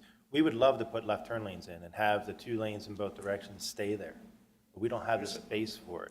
So in order to do what you're asking, 2 lanes. you can do it in one direction. You can only do it in one direction. It's called an advanced left, where if the traffic's there, it's hit or miss too. It's not something that we really like. You take the worst case scenario, which is the heaviest left, and if it meets the warrants, you can add that left turn advance to it. But then I can't go back and have other people the other way, because you don't know who's turning left. People are using it as a through lane and as a left turn lane. Haverford right now backs up all the way to 7-Eleven. I mean, I could see it now backing up after this is done all the way to Ardmore from Eagle. I mean, that seems like where everybody's going to go, getting to Upper Darby, Havertown, that side of town. So. Go to Philly, it's Havertown, it's Upper Darby, it's Yate, come through this road, come down Darby Road. That's the concern, is that it's going to become glue. So, part of when we talk about these intersections, we can ask PennDOT to look at those lights and see if there's temporary fixes. It's actually a good point. We'll look at that. Maybe under the detour, I could reverse the left turn phase there and take it away from the one direction and give it to the other direction. If that helps the detour, we'll definitely take a look at that. I really, and I don't mean to cut you off in particular, and it's really, unfortunately, just because we are trying to videotape it for the number of residents that are not here, we just ask if everybody could just wait for the mic. We will. No one's leaving. We're going to answer all the questions and all the comments. Okay, so my question or suggestion is all these various residential small neighborhood roads that are going to become cut-throughs, can you not put signs that say you can't enter between 7 and 9 and 4 and 6 like we have for Ralston to prevent Ralston from being the cut-through during rush hour? Can't you at least limit the traffic going through the neighborhoods during rush hour? You can, but you have to enforce it against the people that live on that street as well. So it's a question of whether or not, when we say what a lot of people ask for is restrict things to local access only, and that's not legal in Pennsylvania. There are spots in Haverford, and we've just lifted a restriction in the Beechwood area where you can't go over the bridge between 4 and 6 in one direction. You can't go over the bridge in the other direction between 7 and 9 in the morning.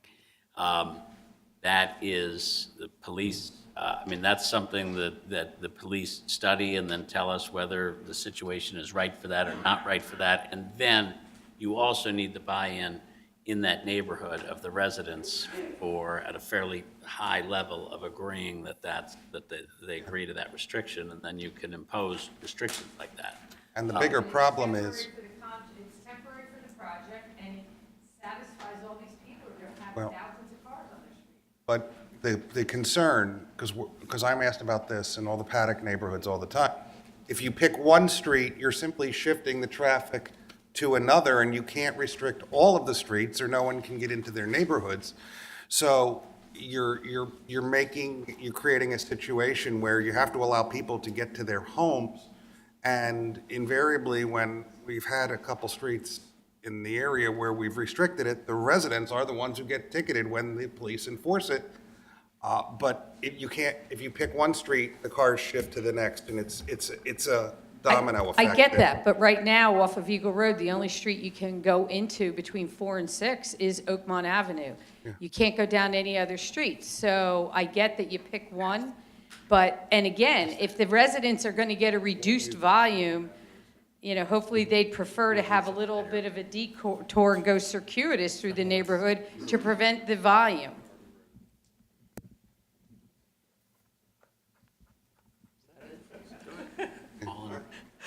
I have a question for Penndot, I guess, and that is, Jane Hall spoke earlier about the walls at the entrance to Golfview Manor.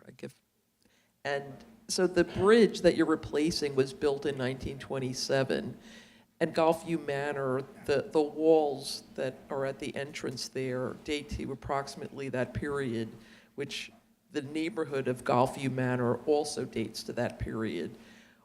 Was there any consideration given to matching what I would also call a historic bridge that complements these walls that go into Golf Manor? Was there any consideration to just matching that existing bridge design as opposed to giving us another fake stone bridge? Thank you. Yeah, again, the bridge over Cobb's is going to be... I'm not talking about the bridge over Cobb's. Right, I'm which talking is about the which one is right over next, Ardmore actually, that's Avenue. right next to the intersection as well, and that's going to be faced with the stone. Then the stone on the bridge itself is going to be, actually, the stone liner, it's called form liner, is going to be chosen to closely match what's on the Cobb's Creek Bridge, so that there's some consistency with the I don't think you understand what I'm saying. So there are already kind of small, I don't know if they're bridges or what they go over, but along Ardmore Avenue that are associated with Marion that are natural stone. So in my mind, the Cobb's Creek Bridge is associated with Marion. The Ardmore Avenue Bridge is associated with Marion Golf Manor because the current bridge and those Marion Manor walls match. Was there any thought to continuing this connection between the historic Ardmore Avenue Bridge and the Marion walls that all apparently date to the early 20s? Or late 20s? There was consulting party meetings at the time, and at that time, it was determined to go ahead with the simulated stone on the bridge to coordinate with the Marion Bridge so that it's consistent with through the project. So that Can you tell us who the consulting parties were when those decisions were made? I can get the list for you if you need that.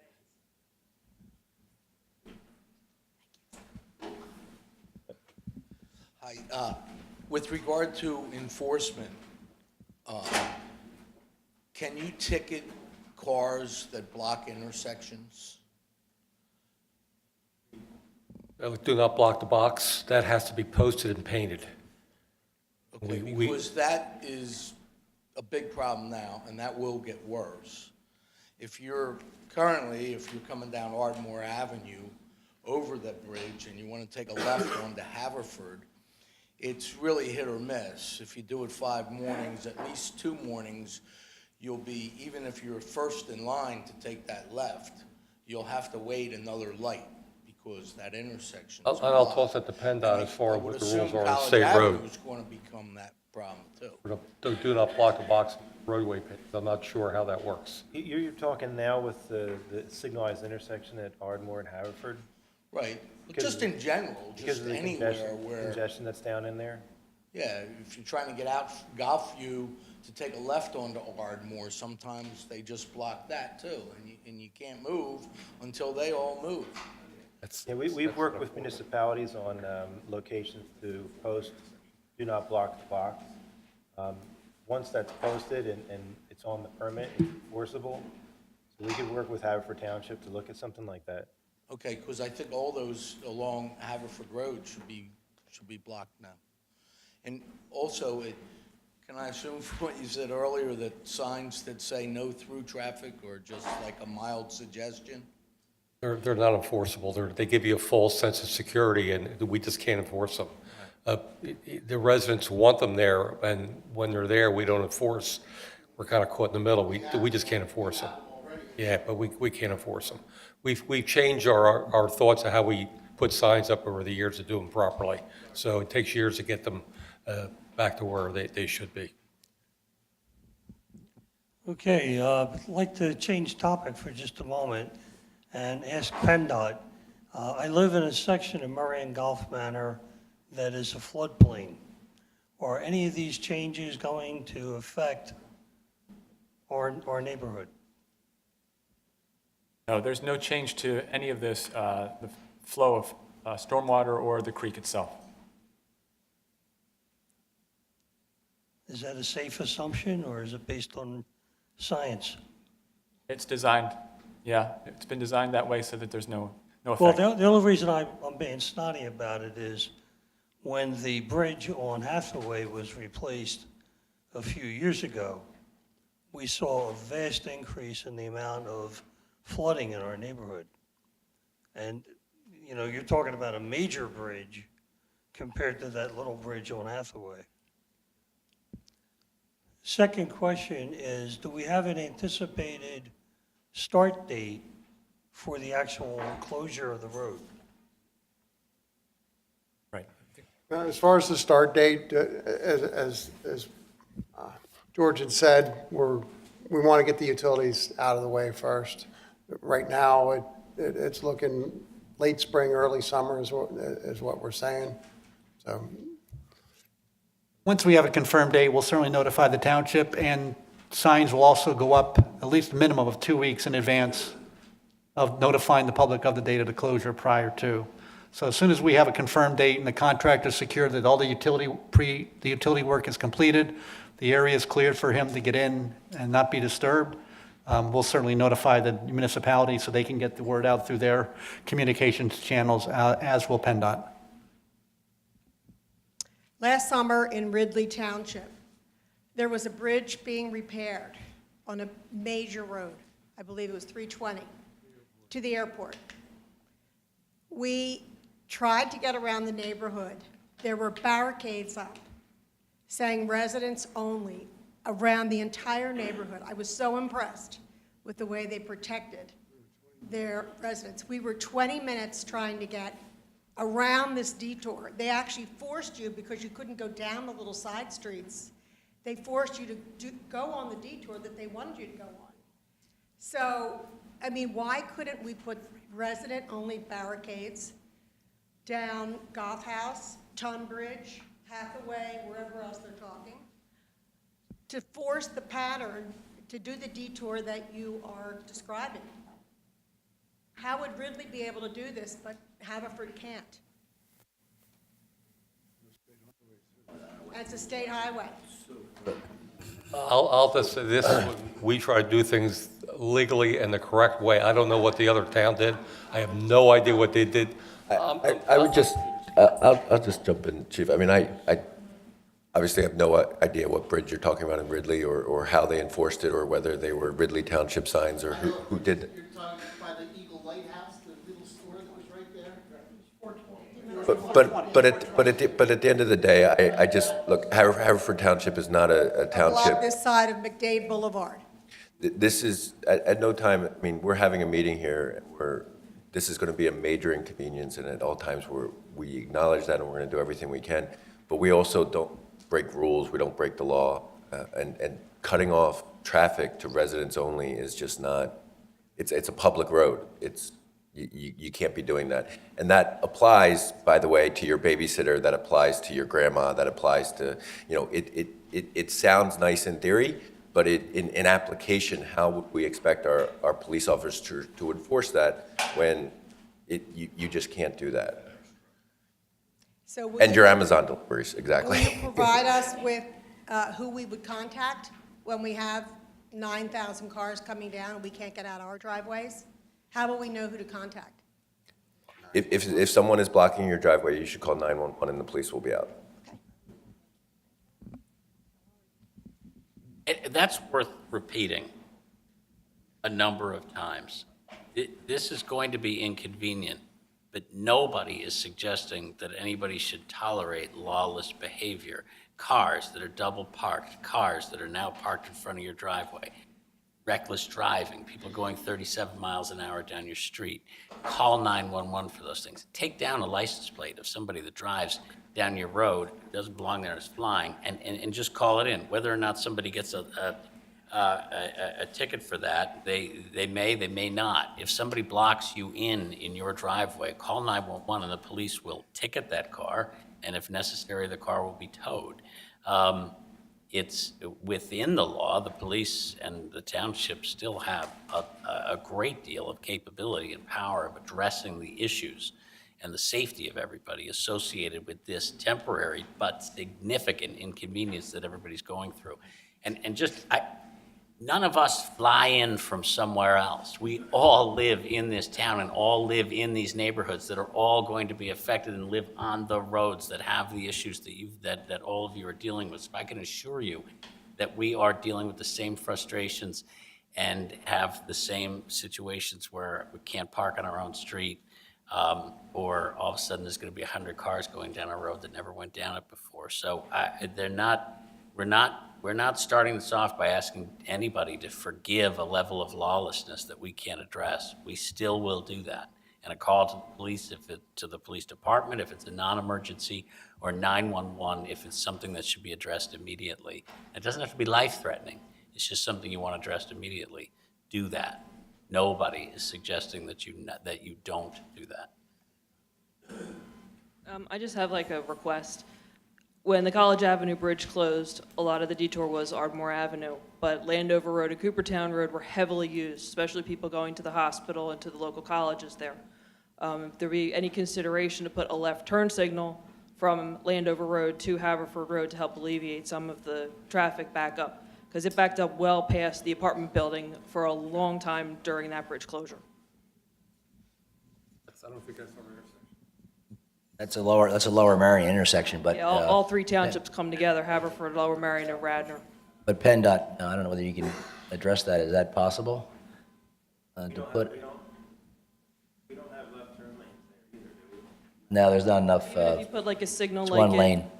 Ardmore and Eagle, or I'm sorry, at Eagle and Haverford, where it goes on for a few minutes, so people can go left and then everybody else can go straight. Just something to help move the traffic in the mornings.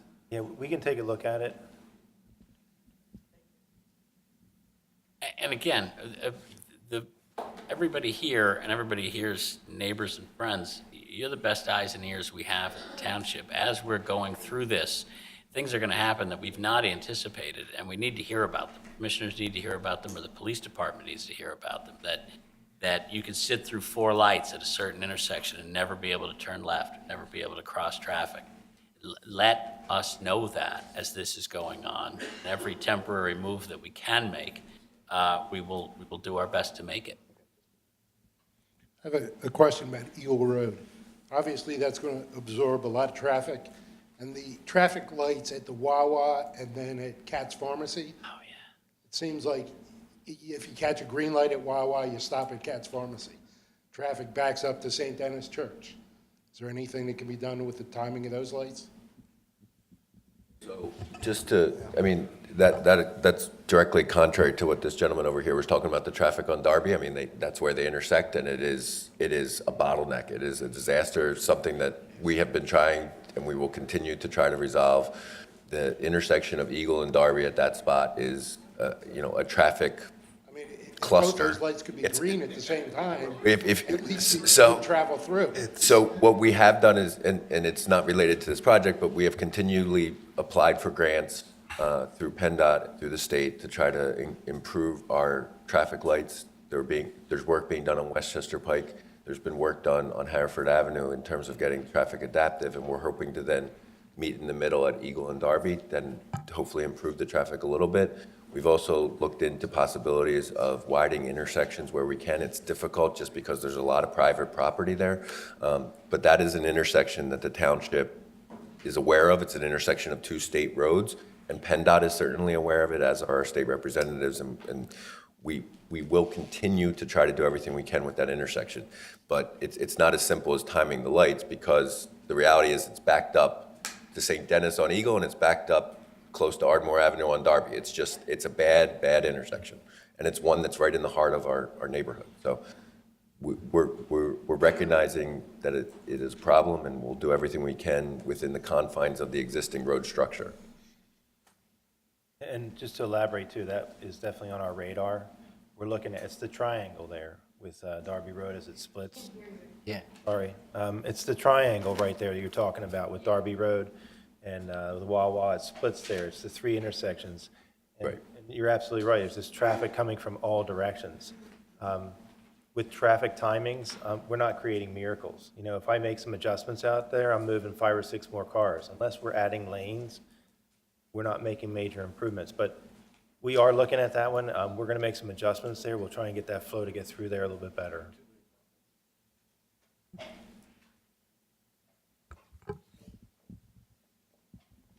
So we have a house on Hathaway and we have a house on Cedarbrook, so some of this relates to our time spent on Hathaway. So there's a private alley between,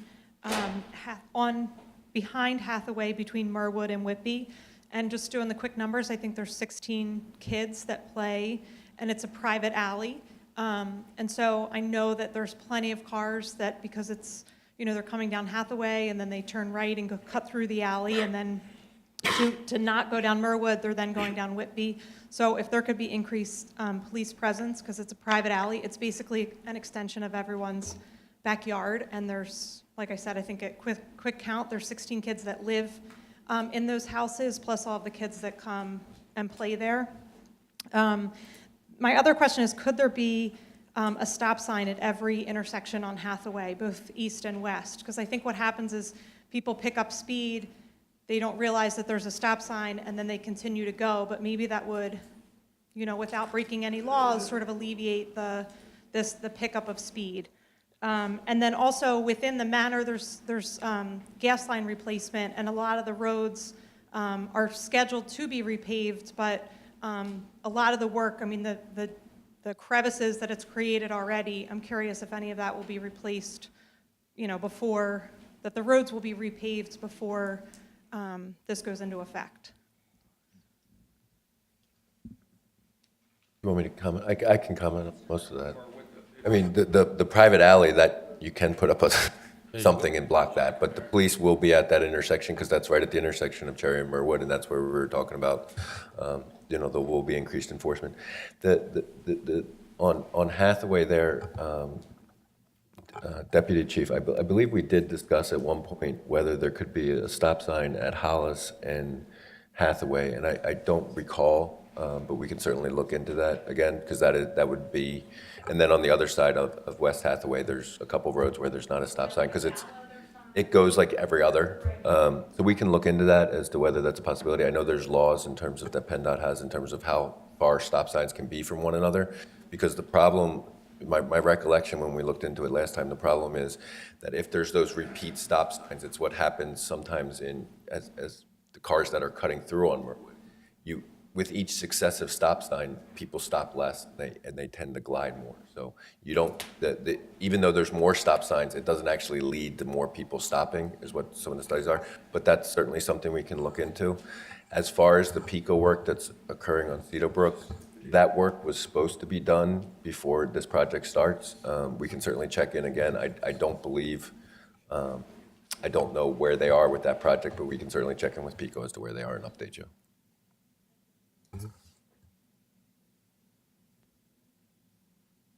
Does anybody else have any questions?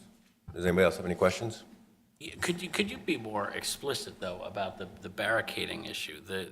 On that private driveway, you could just put, you know, you could put a cone, or you could put a fence where like one car can barely get through that fence. You could put them up every 8 feet and serpentine it. We have cones, it's all been run over.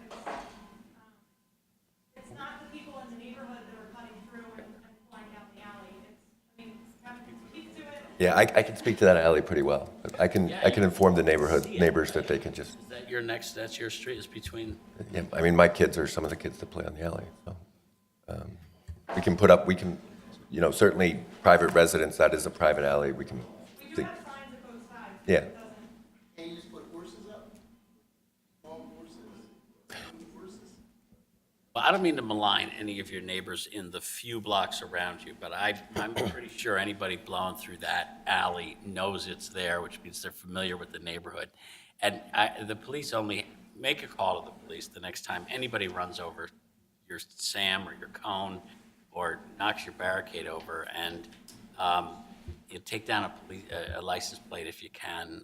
But more important, make sure the police are aware that that's happening. That's the first one down.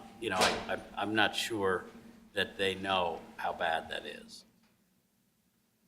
They do now. Yeah, we do. Go ahead. Yeah, I was just curious, maybe it's a question to Penndot. How come if there's a penalty for them going over, there wasn't a bonus for them to finish sooner than the 338 days, right? You said there was a penalty if they went over. How come there's no incentive for them to be done 2 weeks, a month early? Or it just takes that long? 338 days is what you said, whether it's snow, rain, whatever. Is there no incentive to put in place for you guys to get done earlier? We all, obviously everyone in this room knows this is the devil we have to deal with for the next period of time, but saying it could end a month earlier and the contractor gets some kind of benefit. I've worked on highway projects in DC where these guys got millions of dollars for wrapping up stuff soon. So I'm curious as to why that carrot's not dangled in front of them. It's not a route we normally take with the incentives like that. We normally get a set amount of dollars for these projects, and we've had them on some of the very large projects, but this was one that was not bid that way. That's just how we decided the contract together. Also, as somebody. Money and the guy finishes soon, it's still $9 million. He gets his money, he's done. And that would be his incentive. Yeah, he could get his money quicker if he gets it done, yeah.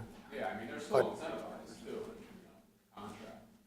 So there's an agreed upon price for, that entire duration of this job. So the contractor is already incentivized to finish early. I mean, time is money for them. So it's not like they're going to be taking their time by any means. But no, it's not an incentivized contract in that they're rewarded. But again, if they finish early, that benefits them. And from the perspective of government, I mean, we're the ones who have to negotiate. I mean, Penndot does this at a state level. We have to negotiate contracts here in township on our, for what we have to do. We have to be confident that the bidding process is producing the proper contract at the proper amount of time.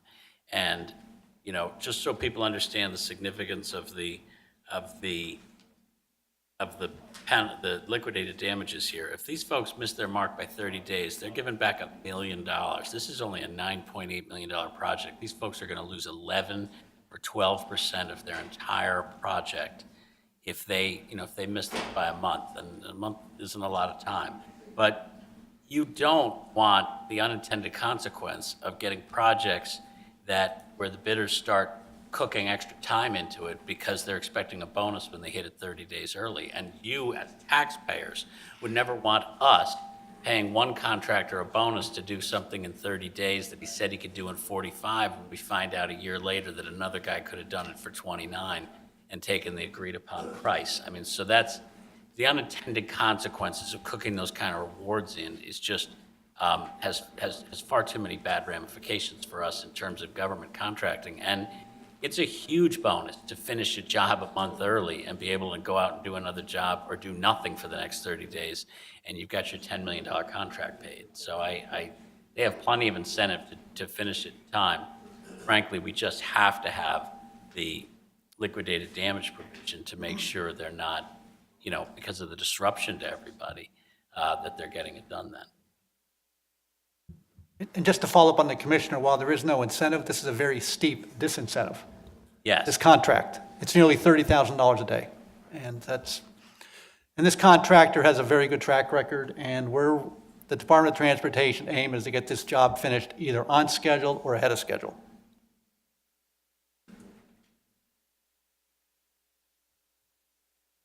So, one more question. Oh, do you have a question, sir?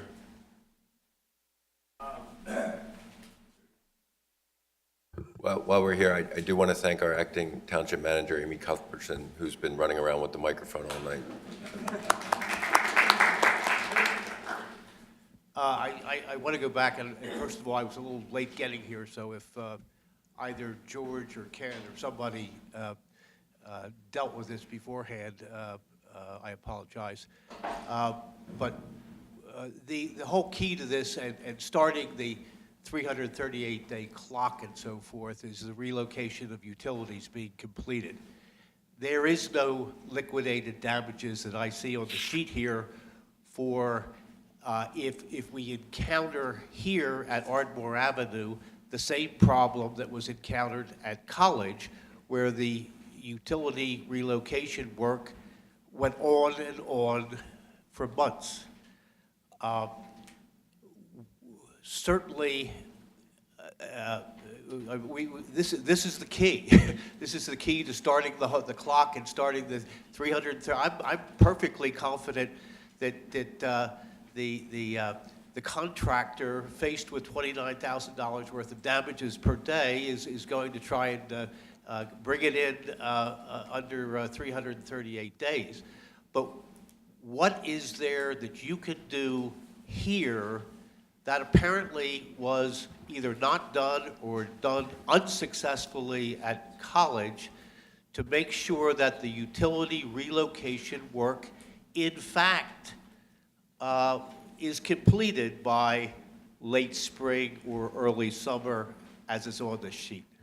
Well, again, maybe you missed that at the beginning. We talked about the start of the work is conditioned on the utility, the work being completed, right? So they have to be out of the way. That is one of the issues at College, that was at College. So with them out of the way, that's when the detour will be implemented, right? So all the aerial lines will be out of the way. There'll be a temporary relocation. The contractor can get in unimpeded then and work without any utility involvement.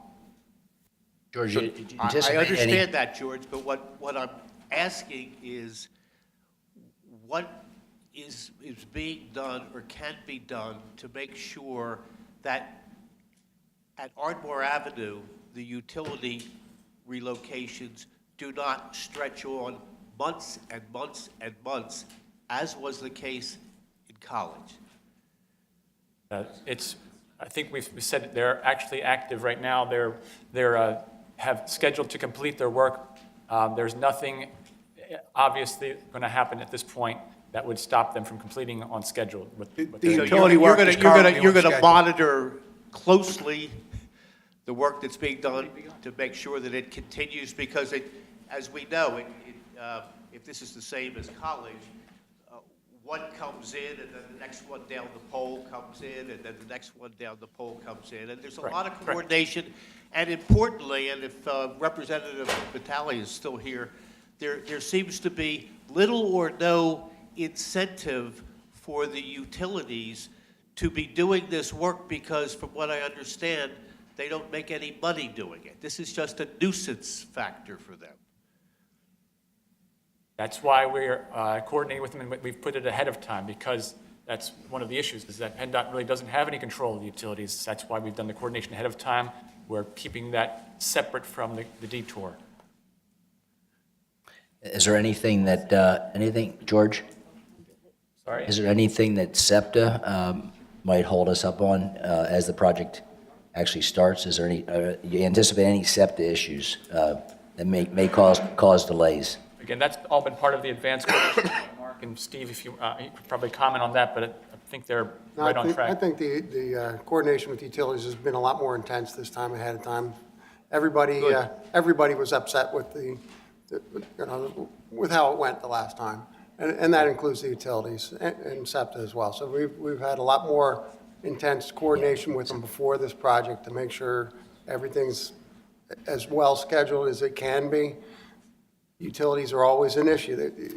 Right, PennDOT doesn't have a hammer on them. There is no liquidated damage for the utilities, but the coordination has been really stepped up for this one. So, great. That's what I was hoping I would hear. Yes, I'm just curious about SEPTA coordination. Do you anticipate any issues that could surprise us with SEPTA that could cause any kind of delay in the project? No, and again, we've we are talking to Septa a lot more closely this time to make sure we can get the outages when we need. There's a Get the certain outages number of when you need. outages will be weekend shutdowns of Septa. And some night work. We're doing it. And some night work, right, I assume? Right. Do you have how many night work, night I shift? think there'll be a handful of weekends. It'll be on the weekends when we can shut down the line and do work, like the setting the beams over. Utilities each have to have that to do when PICO has to run their lines across. So they've already had their training with Septa, and so there has been a lot of that coordination that's gone on ahead of time to try and ensure that we can get the best possible outcome here.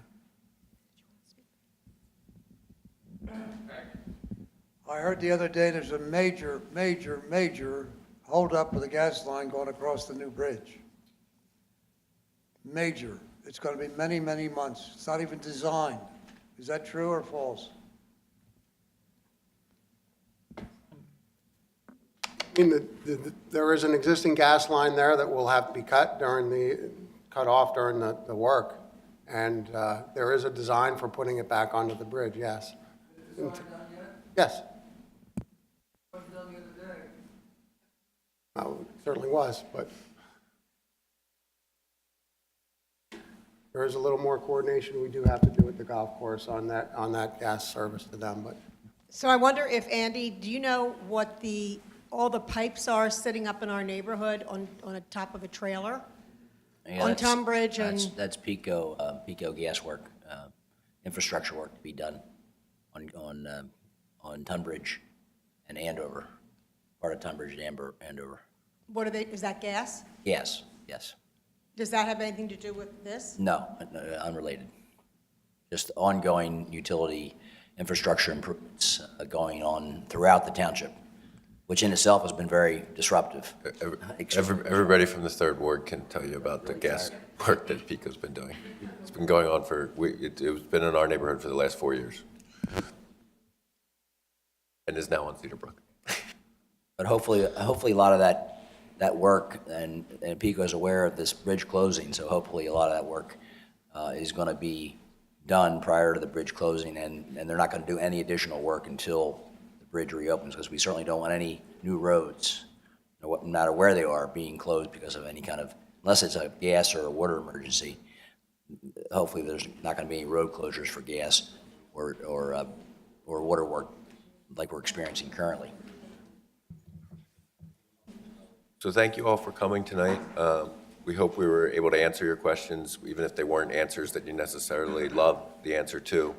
This is definitely going to be an inconvenience, and we will appreciate your patience. We'll also take your phone calls with anything that's going on and try to address it as best as possible, whether that's through something the township can do, or something the police can do, or whether we can talk to Penndot and change something. But we want, hopefully you at least appreciate that we know this is going to be a major inconvenience, and we're trying to do everything we can to prepare in advance to do as much as we can to make it as little inconvenience as you as possible. Thank you.